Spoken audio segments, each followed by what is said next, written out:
Ba Congolais nyonso tu ba il faut battre la site nini. Ah, soko ozali Congolais a solo e segneli otala bobele Congo dialogue. Congo dialogue. Tembete. Osasir. Soko ozali Congolais a solo okokiko zanga mokolo mokote e segneli otala bobele Congo dialogue. Oyeba makambo mazali koleka kuna. Donc www.congodialogue.com. Soko za Congolais a solo. Yango wana. Nzeta lobi yango faut kotalaka. Tina yango ngai pe na yebaka makambo makoleka kuna na bosana te. Otalaka pe kaka Congo dialogue. Tembete. Yeah, so ata nazali Congolais so ata bamindele ki bakoki kotala. Congodialogue.com. La dîme, ça n'a jamais été de l'argent. Oh, la dîme, ça n'a jamais été de l'argent. Bokangama na piégé, Bokota na piégé, Bolala na piégé, Pongi a libela. Bokangama na piégé, Bolala na piégé, oh, Bokangama na piégé, Pongi a libela. La dîme, ça n'a jamais été de l'argent. Oh, la dîme, ça n'a jamais été de l'argent. Bokangama na piégé, Bokota na piégé, Bolala na piégé, Pongi a libela. Bokota na piégé, Bokangama na piégé, Bolala na piégé, Pongi a libela. Yango lelo, okozala délivrer ndeko. Yango lelo, okozala délivrer ndeko. Mbongo na yo, lia yango na fami na yo. Mbongo na yo, sunga bato bazani na pasi. Mbongo na yo, sala yango na bana na nzambe. Yango lelo, okozala délivrer ndeko. Epana bango badi movo. Bien-aimé dans le Seigneur, libota nzambe bato yeso akufela bandeko ya biso. Bien-aimé nzambe apambola bino bisika loso bino bozwami au nom de Jésus-Christ. Eza banyama oyo baliaka matiti. Carnivores, ezali banyama oh, ce sont des animaux qui mangent de la chair. Banyamo baliaka misuni. Alors dimorphes, eza dimorphes, ezali banyama oyo baliaka dîme. Wa bien aimé na bengi bango banyama, ce sont des animaux qui mangent de la dîme. Bien aimé soko ki na 1 Corinthiens chapitre 2 verset 14 Bible zoloba homme animal. Homme animal ezali mutu atambolaka na bonyama, mutu atambolaka na kimoyibi, mutu atambolaka na baposa ya nzoto, azali homme animal. Bango oyo, ce sont des animaux na fingi bango te, ezali ndenge ba qualifier bango na kat na liloba nzambe na Bible, ba bengi bango ce sont des animaux. Voilà. Donc bato bazotambo na kimoyibi na kat na bonzambe, bato nyama. Voilà. Donc ce sont des animaux qui mangent de la dîme, comme le carnivore. Ce sont des animaux qui mangent de la chair, et les herbivores, ce sont des animaux qui mangent les herbes. Bien aimé dans le Seigneur, Papa Tininga ina da dénoncer bato baza ebele hein, mais tu dis quelques photos oyo bien aimé poto dénoncer bango baza ebele pe baza na bato na bango batina na ba Europe na ba Asie na ba États-Unis un peu partout. Voilà batina bato na bango bafungola ba église basa bafungola ba église ebele ba bâtiment po baliaka mbongo. Yango bien aimé to yeko bimsa bango na poisa, ce sont des dimorphes, les animaux qui mangent la dîme. Alléluia. Tokotala na Bible on doit que dîme etikala na kozala mbongo te. Bien aimé na moni na bondela yambo to pasola makomito bimsa bango na poisa lelo kozala délivrer au nom de Jésus-Christ. Éternel Dieu des armées, papa na pamboli kombo na yo. Na sengo merci mingi papa, merci pour na ministère, merci na puissance, merci na onction, merci na révélation ya parole. Merci Seigneur pour la paix que tu nous donnes tous les jours. Merci pour ton amour. Merci pour le mandat. Nous tinda biso to la msabano ya yo biso ba simple instrument. Papa otinda no kaka ba messager et non ba père spirituel. Yundo za père spirituel pour tout monde na to zande molimo. Alléluia. Papa na tiki message na maboko na délivrer banana onza be bakabona ba dimorphes. Que le Saint-Esprit parle pour l'édification de ton peuple au nom de Jésus-Christ. Nous avons ainsi prié et nous disons amen. Bien-aimé dans le Seigneur, aux adresse bien. Awa pembe na pembe, vérité de very, révélation de reva, pour na bateau yeso akufela. Bien-aimé on te yakokoloba vérité, peut te bokabona bateau. Bien-aimé, aux adresse ya bien. Bien-aimé, ozana balabala ba Yesu. Awa, ndekonoka papa tindi, peut-être ça la délivrer au kabonana ba 10 mots forts. Alléluia. Bien-aimé dans le Seigneur, tu connais la verset dans le Liboso. Bien-aimé dans Ésaïe chapitre 52, il y a verset 3. Il y a que l'autre temps, j'ai lu au nom de Jésus-Christ. Car ainsi parle l'Éternel, c'est gratuitement que vous avez été vendus et ce n'est pas à prix d'argent que vous serez rachetés. Voilà, ce n'est pas à prix d'argent que vous serez rachetés. Bien-aimé, oh bien-aimé, gratuitement on était vendus dans le péché. Gratuitement tokomaki bandumba, gratuitement misuba komaki miyibi, misuba balesa mon kindoki, misusu bazaki na makama be alcool, la drogue makambo belé bien-aimé. Mais nzamba soloba, ce n'est pas à prix d'argent que vous allez racheter. Tobaso koso pesa mbongo, obika, pesa mbongo, tonganda kuna na lola, ce sont des 10 mots. Bien aimé, c'est na verset mususu, yolo to tanga awa, bien aimé nazali na 1 Corinthiens chapitre 7 na verset 23, j'ai lu au nom de Jésus-Christ, vous avez été rachetés à un grand prix, ne devenez pas esclaves des hommes, bien aimé. Kozala esclave ya bato ya mokilité, ba esclave ya bato yo, baza ebele bien aimé, ba msu baza esclave ya bato yo, bien aimé. Mutakufa pona yo, babi vous avez été racheté à un grand prix. Bien aimé, mokonzinda kufa ki pona yo. Yé mtokoya kuzwa yo le Seigneur Jésus-Christ. Ezali bato yo te. Ezali ba di movor. Babi comme ça ba papa molimo. Ya on a le bar atibio sha akufaki. Bato ba benge papa molimo. Bozasu na papa molimo te. Oh bien aimé, sois délivré au nom de Jésus-Christ. Bien aimé dans le Seigneur. Toki na makama aussi à dîme, le tour de la dîme. Bien, mais sur aussi Bible na yo na Deutéronome chapitre 26 au tangi verset 12 à 13 Bible sur le bas. Bien aimé, après 3 ans, tanga yango. Après 3 ans, bien aimé le Seigneur, après 3 ans. Bien aimé, occuper sa dîme na yo, bien aimé naba orphelin, naba étranger, naba veuve et puis naba lévite. Bien aimé, faut comprendre, tant Moïse a bimse ki bananzabe na kat en Égypte. Bien aimé, tant ba kota ki na kala Moïse a kota ki te Josué na kota ki na bango. Bien aimé, Nzambe a pesa ki mitindo, bien aimé dans le Seigneur. Bikolo nyonso tu ezwa ki bisika to ba kota ki na terre promise. Bikolo nyonso ezwa ki bisika. Exemple, ezwa roi ba Congolais ba kota na terre promise, ba lu ba bino bozwa terrain, ba Congo bozwa terrain, ba Yaka bozwa terrain, ba Swahili bozwa terrain, ba mbo en fait ba pesi bikolo na bikolo mo terrain. Siko ekolo moko bazwa ki terrain te comme nango ba lévite. Nzamba bibo bino boko salelanga na temple. Bien aimé, bino na temple. Alors quelques lévites ba koti na temple ba salela Nzambe. Lévite ba tikalaki bangonde baso kende pa ya ba peuple po bazwa biloko ba memela bandeko na bango na temple po bandeko bando fa na kati na temple. Bien aimé, yango moni awa balobi 10 après 3 ans. Bien aimé, c'était après 3 ans. Ça veut dire bilanga na yo soki eboti ekoli al ozui olongo li parti ba lévite ba na porte ndako na yo okopesa bango ba veuve pe bakoya, ba étranger pe bakoya, ba orphelin na ba veuve de bakoya na porte ndako na yo kopesa bango pe bakei.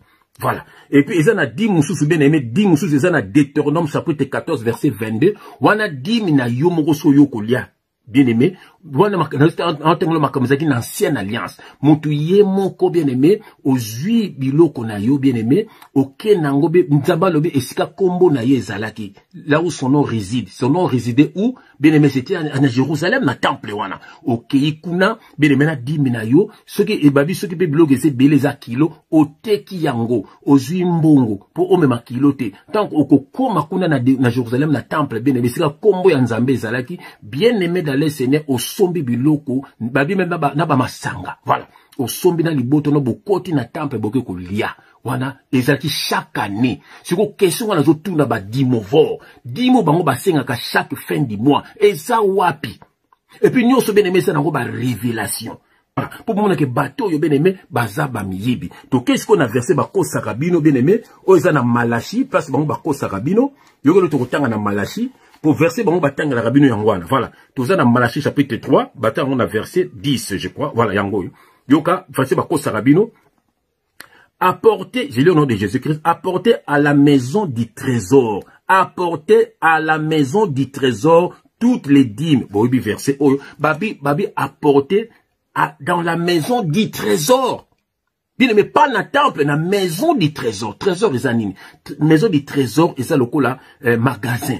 Voilà. Et si kaba levi de bando bomba biloko na bango ya kolia. Et non na temple, na maison du trésor. Donc na magasin, bombe ma biloko na, ba place bomba bomba biloko kolia. Alors, ah, c'est qui yote, yonanga bien aimé, tout ça église. Combo na biso église, bien aimé. Nzamba pesa qui na peur de la nation Abraham, pesa qui deux peuples. Peuple physique na peuple spirituel. Peuple physique, ils abandonnent à Israël physique. Peuple spirituel, ils abandonnent à Israël spirituel. Donc, biso l'église. Mais, bazo à Israël physique. Yoka, yoso qui na Malachi chapitre 1, yokelo balobi, awa, Malachi chapitre 1, yokelo balobi, je le nom de Jésus-Christ, oracle, parole de l'Éternel à Israël par Malachi. À Israël par Malachi. Bien aimé, on a Malachi, bien aimé, yonanga tozala kite. Et puis, ce qu'on fait, la Bible, nous, bien aimé, sakayo, font la Bible na katikati, au moment, bien aimé, bakomi, Nouveau Testament. Donc, et kabwani, à Ancien Testament, à Nouveau Testament, ce qu'on est bandit. Bien aimé dans le Seigneur. Biso tozali na Nouveau Testament. Biso toza na Nouvelle Alliance. Ba passer ba kosa rabino, o Bible zaka moko, to longola tito baksete bien aimé. Batu ba sangisa yango boye ezali ba théologien. Bien aimé ba kena Israël, ba ke ko luka ba roulo, ba ke ko luka makambo nyonso salama kinde ba sangisa yango ezali ba théologien de ba chango place moko, ezalaka place moko te.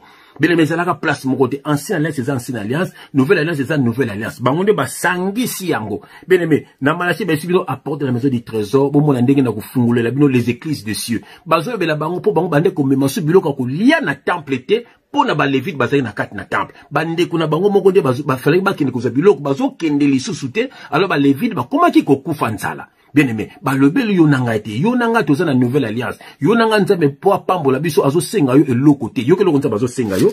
Yoka na kembango na Éphésiens, bien aimé. Na ke na Éphésiens yoke eloko nzambe azo senga yo la nouvelle alliance po pambola azo senga yo te ba din makamba lokuta. Yoke eloko nzambe azo senga yo. Toza na Éphésiens chapitre 1. Éphésiens chapitre 1, voilà bien aimé, on a verset 3, je lis bien aimé, Zouakaba verset, je lis au nom de Jésus-Christ, béni soit le Dieu et Père de notre Seigneur Jésus-Christ, qui nous a bénis de toute bénédiction spirituelle dans le lieu céleste. En lui, Dieu nous a élus avant la fondation du monde, pour que nous soyons irrépréhensibles devant lui. Voilà. Tanga verset wana bien aimé nzambe si pambola yo babi a na nouvelle nzambe si pambola yo nzambe zo senga na yo ozala irréprochable. En lui Dieu nous a bénis de toutes sortes de bénédictions dans le lieu céleste. Le pambola no bien bezo utalikolo pa ya nzambe ezana maboko a mutu te nzambe ko utiliser pe mutu pa pambola yo. Voilà, mais bato bazo ko sabino tabotenga bino Malachi, ça n'a rien à voir na nouvelle alliance. Biso toza na nouvelle alliance, c'est que Dieu te demande bien aimé de c'est l'abandon du péché. Bien aimé nzambe zo senga na yo abandonner péché, abandonner tambola na ye. Nzambe akopambola yo. Nzambe azana besoin ya mbongo na yo te, mais nzambe azana besoin ya vie na yo. Bien aimé nzambe azana besoin ya vie na yo. Yo mona na l'église mo ba dimovor, koto ba tia bato mbongo, koto yo ba commerçant, koto yo ba nani, ale ba petit peu boza kuna, bien aimé ba place VIP pezali. Pourquoi baso ko sabino batia batu mona bosen ko ba benga bango ba partenaire batu ba futaka église bien aimé pasteur moko benga kangai na Allemagne ou na Hollande na bosani alobi na nga frère JF makambo nyonso lo bakolo ka vérité mais celui to te yango batu bako pesa biso sumbongo te ndeni to futa ba église na biyo yo préféré o ko sa poso mbongo est-ce nzambe mtatindo tonga ba église wana voilà est-ce nzambe mtatindi yo yo moko na ba plaisir na yo bozana beso bolia ba mbongo botela ndenge balataka botela bandimi tala sapatu na ye tala sapatu mondimi les dimovor bokoyo kalelo bien aimé ce sont des païens bien aimé ba kosa kabino bien aimé le Seigneur toza na nouvelle alliance bien aimé toza na kata makambo te ba kosa batu Ananias et Saphira. Voilà, botala Ananias na Saphira botala bomba ki bambongo na bango bakufaki makambo ya lukuta bien aimé bana nzambe Ananias et Saphira eza histoire ya dimité. Bango temps bazo sangana moto mto memima quelque chose na suka bopesi babola Anas na safira bango banga ba bombo ya bango yango Saint-Esprit beta ki bango. Ça n'a rien à voir na dime. Ba yango ba bi ba yaka nanda kwa nzambe maboko pamba te la kisi nini. Bien mettons yaki na tana bango. Tant bazoya ba quelque chose bozo pesa, bo pesi moi quelque chose ba zui, ba pesi ba bola, ba to ba zangi. C'était ça. Biso peto sala kango na ba frère na ngai, na ba sœur na nga, ndeko moko so bengi biso za na pasi. Alors frère Tanguy, vous avez quelque chose, Cernani, Fanani, to sangisi moi muke, allez, allez, to pespende kwana, ne dis seulement tu ko benga biso na Brazzaville, mais là tant comme les atéma au la vidéo pas remercier bandeko, azana place ko la laté, azo telengana libanda, a benga ki biso, voilà, frère Patrick na mosine maman Jessica nzamba pambola bino, allez, ba selelinga enveloppe, frère Tenga selelinga enveloppe, allez, maman Françoise a pesinga enveloppe, allez, to zui to sangisi, to pesi yango kuna, voilà. Ça n'a dérangé que de bande comme sous de owana ba pese déjà kokinango donc biso to sala kayango bene mais c'est ça bon nzambe ko sungana bene mais bato ba kosa yoka lo nzambe Jésus qui sa ki bango yoka tant Jésus qui sa yaki na Malachi na Matthieu chapitre 23 verset 23 Matthieu chapitre 23 voilà verset 23 yoka lo Jésus qui sa na bango je lis au nom de Jésus-Christ, malheur à vous, scribes et pharisiens hypocrites, parce que vous payez la dîme de la menthe, de la nette et du cumin, et que vous laissez ce qui est plus important dans la loi. Donc c'est quoi? La justice, être juste avec Dieu. Voilà, la miséricorde. Miséricorde, c'est la compassion, pitié d'autrui. Voilà, la miséricorde. Et la fidélité, d'être fidèle avec Dieu. Voilà, c'est ce que vous oubliez. Bien aimé, ok, verset 1. Malheur à vous, scribes et pharisiens. Et puis, scribes, là, pharisiens. Yosa scribe, yosa pharisien. Yosa sadducéen, mon dieu bakosa konde konanga, yosa église, yosa peuple mis à part, yeso kufa pona yo, c'est bon yeso kufa ki pona bango, yoko lokabi, malheur à vous scribes et pharisiens hypocrites yoka, parce que vous payez la dîme de la menthe, de la nette et du cumin, et que vous laissez ce qui est plus important dans la loi. Donc c'est quoi? C'est la justice, ben, yoka, la miséricorde, yoka, et la fidélité, voilà. C'est là ce qu'il fallait pratiquer sans négliger les autres choses. Pour penser que bango ba loi belé ba ordonnance. Et aussi bango bozo sana et c'est important pour penser ka ba di mwana. Voilà, nous avons tout on a bien aimé ça ba révélation. Bien aimé bazo ko sabino, la dîme ça n'a jamais été de l'argent. Dîme c'est là qui biloko ya kolia bien aimé otangi yango. Bien aimé dîme c'est là qui biloko ya kolia. Bazo pesa na ba lévite, pe ba lévite bazali na kat na temple. Bien aimé bazo pesa na ba orphelin, bien aimé bazo pesa na ba veuve, bien aimé bazo pesa na ba étranger, bien aimé dans le Seigneur. Si ko bato yo bakosi faut pesa bango et puis chaque fin du mois na verser nini bien aimé nzamba de beto longolate to bakisate mais Yesu akinde ko akipe ko longolate akipe ko bakisate mais Yesu akiko kokisa aingo baki tout est accompli bon sko bango babo kokokisa bango bakisinde bango bakisi chaque fin du mois et puis bakomi mbongo baliebino bambongo batongi bandako basombi mituka bakoma banzambe na bino bakoma pe ko bima na bino bla mbongo na bino mo bopesaka bien aimé batu pamba bien aimé bokomisa bango pe bato solo. Ce sont des brigands, ce sont des voleurs bien aimé bato ko beta chicote ce sont des voyous spirituel. Bien aimé Batouba baby si Congo bango oyo. Batouba baby si Congo bango oyo. Bien aimé. Oh, bien aimé dans le Seigneur. Yoke lo tokotanga. Yoka verset mo tokonorzoya sukawa. Pour eux ezali karma lengisi. Yoke toke na Hébreu chapitre 7. Na kena on a bandé on a verset 5. Je lis au nom de Jésus-Christ. Bien aimé yoka. Ceux des fils de Lévi qui exercent le sacerdoce d'après la loi. Moni, c'est des Lévites. On dit qu'il y a un sacerdoce. C'était d'après la loi. Les Lévis. Ceux des fils de Lévi qui exercent le sacerdoce ont d'après la loi l'ordre de lever la dîme sur le peuple, c'est-à-dire sur leurs frères, qui cependant sont issus de rien d'Abraham. Et lui qui ne tirait pas de son origine, donc Jésus, il leva la dîme sur Abraham et il bénit celui qui avait les promesses. Or, c'est sans contredit, l'inférieur est béni par le supérieur. Ça dit quoi? L'inférieur est béni par le supérieur. 1/10. Donc l'inférieur est béni par le supérieur. Ça veut dire 10. C'est la loi de Moïse est béni par le supérieur. Donc 1 c'est Jésus. Yoka. Et ici, ceux qui perçoivent la dîme sont des hommes mortels. Voilà, c'était des hommes mortels qui percevaient la dîme. Yoka. Mais là, c'est celui dont il est attesté qu'il est vivant. Donc voilà. De plus, Lévi qui perçoit la dîme l'a payé pour ainsi dire par Abraham, car il était encore dans les reins de son père, lorsque Melchisédek alla au devant d'Abraham. Si donc la perfection avait été possible par le sacerdoce lévitique, car c'est sur ce sacerdoce qui repose la loi donnée au peuple, était-il encore nécessaire qu'il paraisse un autre sacrificateur selon l'ordre de Melchisédek, et non selon l'ordre d'Aaron, verset 12, car le sacerdoce étant changé, il y a aussi nécessairement un changement de loi. Car le sacerdoce étant changé, il y a aussi nécessairement un changement de loi. Sacerdoce ezali ministère. Mon ababi sacerdoce lévitique. Donc c'était les Lévis qui étaient dans le sacerdoce. C'était eux qui étaient dans le ministère. Si quoi ezali biso sacerdoce royal. Non babaka Jésus-Christ le roi des rois. Parce que biso toza ba roi. Parce que na tribu ya ba Jida. Donc tribu ya Jida nde ba roi bande ko botama na tribu wana. Voilà. Jésus le roi, le lion de la tribu de Jida. Biso pe tozali na postérité à Jésus-Christ. Donc toza ba roi. Bien-aimé, din ezapo na bisote, batuana bazami yibi ba dimovor, baeko vwamisa, mabumu na bango, baeko kosa bino, ko lia bino bambongo, ko bimana basi na bino. Ce que Dieu te demande à la nouvelle alliance, naïd, c'est que tous les jours, c'est la repentance. Qu'est venue la repentance?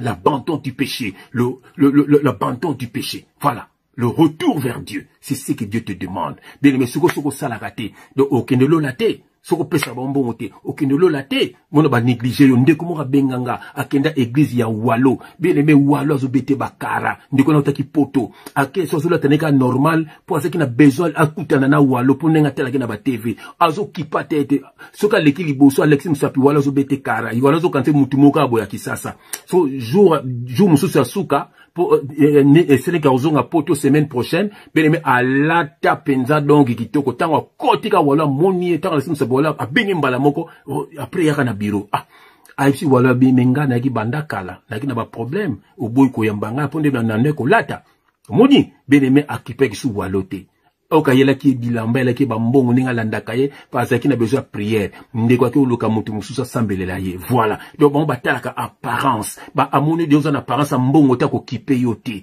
beneme omoni la dîme ça n'a jamais été de l'argent dîme beneme ezala ki biloko ya kolia baso pesa na ba lévite baso pesa na ba orphelin pourquoi ba orphelin beneme sa révélation biso na yango Jésus abaki je ne vous laisserai pas orphelin donc ce biso ezala ko la yango ba celui qui est en nous est plus grand que celui qui est dans le monde. Qui est dans le monde, c'est le diable. Bien aimé, c'est quoi biso papa na biso ndinga na mukila zande kati na biso bana na ye. Tout ça quoi ba orphelin. Voilà. Na kamera bato nza bazanza ba orphelin. Ba orphelin na bino physique, c'est spirituel. Et ça quoi biso papa na biso azana mukilité, zande kati na biso na mukilito za ba orphelin. Voilà. Pourquoi ba veuve? Parce que ezoko mobali na biso kufa ki nekulusu. Voilà. Donc tout ça baso mobali na biso kufa ki nekulusu, on va bien so ba veuve. Pourquoi ba étranger? Parce que la Bible dit ceci. Jésus-Christ, il était venu chez le sien ne l'ont pas reçu, mais à tous ceux qui l'ont reçu, il les a donné le pouvoir de devenir enfants de Dieu, les étrangers. Et ça va révélation, bien aimé. Et la dîme, c'est Jésus-Christ. Donc, aya qui pour n'avoir veuve, aya qui pour n'avoir étranger, aya qui pour n'avoir orphelin.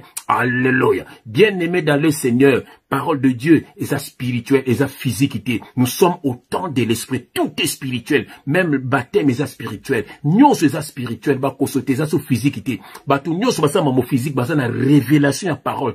Nous ne prêchons pas les Écritures, bien aimés, mais nous prêchons ce qui est caché derrière les Écritures. Scandale pour les païens. Niveau batombo kaka, pour baso comprendre le logo mon côté. Bien aimé, na moni na suki awa, po ezali, timing, bien aimé le Seigneur, eza évangile de l'agneau, c'est-à-dire le message de Jésus-Christ, et non de Moïse, et non de Jean-Baptiste, c'est le message de Jésus-Christ. Paul a lobby, nous prêchons Christ crucifié. Alléluia. Que Dieu vous bénisse. Boka bonana ba dimovor, dimorphe, herbivore, nyamo aliaka matiti, carnivore, nyamo aliaka nyama, aliaka misuni, dimorphe, nyamo aliaka badim, bango yoyo, les animaux qui bouffent de la dîme. Bien-aimés, ce sont des charlatans. Que Dieu vous bénisse. Séparez-vous, dit l'Éternel. Abikabouanana bango, et je vous accueillerai. Bien-aimés, soyez bénis au nom de Jésus-Christ. Amen. Ba Congolais nyonso tu ba il faut batala la site nini. Soko ozali Congolais ya solo et sengeli otala bobele Congo dialogue. Congo dialogue. Tembete. Soko ozali Congolais ya solo okoki kozanga mokolo moko te et sengeli otala bobele Congo dialogue. Oyeba makambo mazali koleka kuna. Donc www.congodialogue.com. Soko za Congolais ya solo. Yango wana. Nzeta lobi yango foko talaka. Congo dialogue. Tina yango ngai pena yebaka makambo makoleka kuna na bosana te. Otala kapeka Congo dialogue. Tembete. Ya, Ata nazali Congolais so ata ba mendele kwa kokiko tala. Congo dialogue.